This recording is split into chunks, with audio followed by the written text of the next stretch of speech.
doing here is trimming it where it overlapped. See?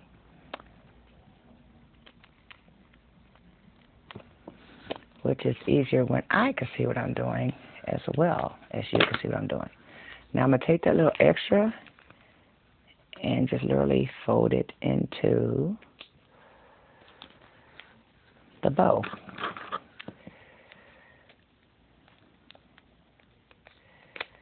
This encases the clip, by the way, the top of the clip. So that way it doesn't try to escape on you while you're wearing it in your hair. So now I have a clip that looks like that. Now, that's just a little teeny bit floppy that way, but what it's doing is it's holding on. Oh, any part that's sticking up, just go ahead and smooth that in. It's holding the main part of the bow onto the clip itself.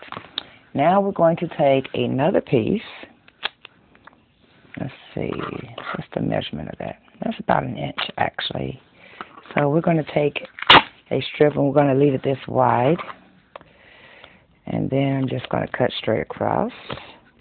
Because this is the top piece, which means it cannot be wrinkled. So it's just a random size though. So as long as it's big enough to go around, I'm going to fold it like that. That little center part is going to go directly in the center of my clip. I'm just going to let it, first we're going to let it cooperate with me. I'm just going to let it kind of hang over. Get my finger off of there. From the inside, I'm going to open the clip up and then immediately wrap this around on both sides. It actually works out better when it's small. And then we're going to squish it into place. Okay. Now what I'm going to do is take, that's about 2 inches long, so we're going to rip 2 inches. See that? Now we're going to snip it right there. And very quickly, rip that into 2 separate pieces, of which we line up the edges.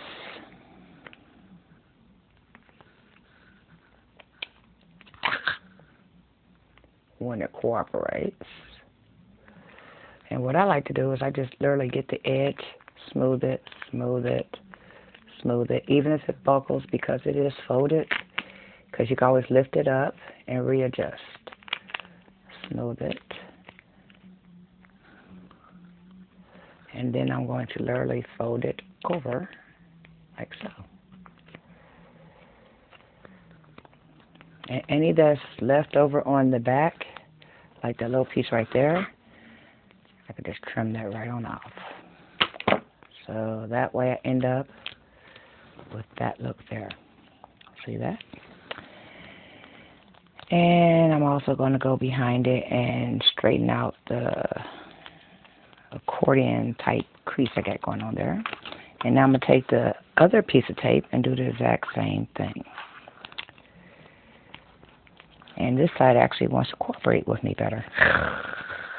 Isn't that always the way? Okay. So then I'm just going to trim that off. And trim that off. And that's how I make the big ones. So this one, ta-da. Now, this is how you make the standard one, which is small. This one, you just literally take a piece of tape. You can do this one. Hopefully, it's about 8 inches long, so that way it's longer than whatever size clip you got. You're going to line up the edges. This is the one that everybody's making that I can't do too well. And as you can tell why. And you smooth it down, and that gives you a folded piece of duct tape. And I think the bow was actually created by somebody doing this, messing it up and going, oh, well, I know what to do with those wrinkles. But you see how it's not quite right?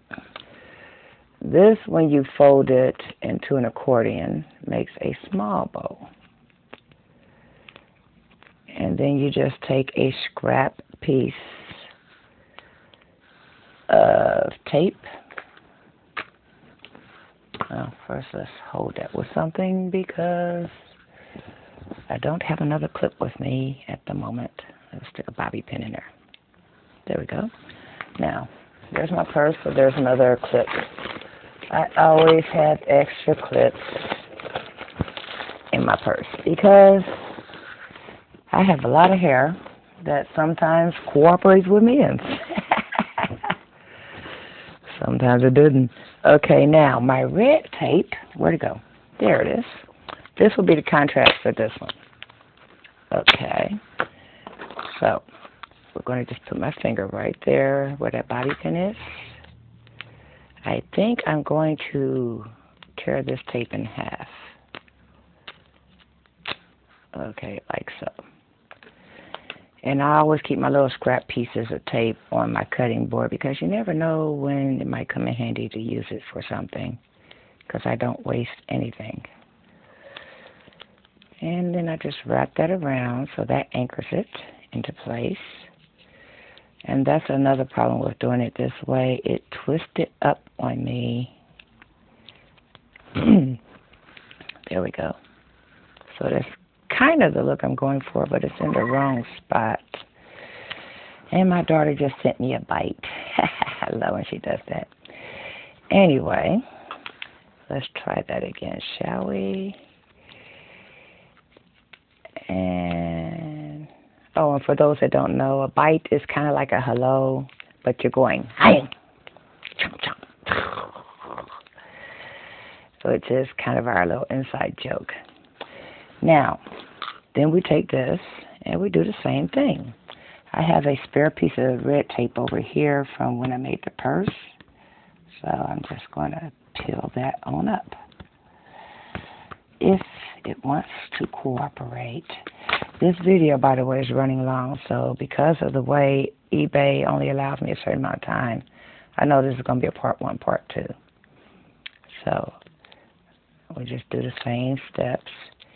Anchor it onto the clip via the tape on the inside and trim it. Actually, if I trim it close enough, I could just use it to trim all the way around. But the concept's the same, basically. So that's going to fold that way. This is going to fold this way. That just made a whole new look. See, that's the fun part about it. There's, even when you mess up, it might make a new design. So I go with it, you know. It's like when I accidentally put the zebra and the red and the white together. It looked good, so I left it. I liked it enough that I made a whole purse out of it. So now we're going to flatten this out a little bit. Put this here. There we go. And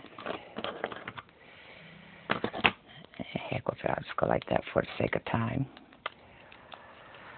But at this point, your clip is now attached, so even if your bow didn't come out right, you could take other pieces of duct tape, other colors, go over the front or whatever, and that makes another bow. So, and this is the original bow.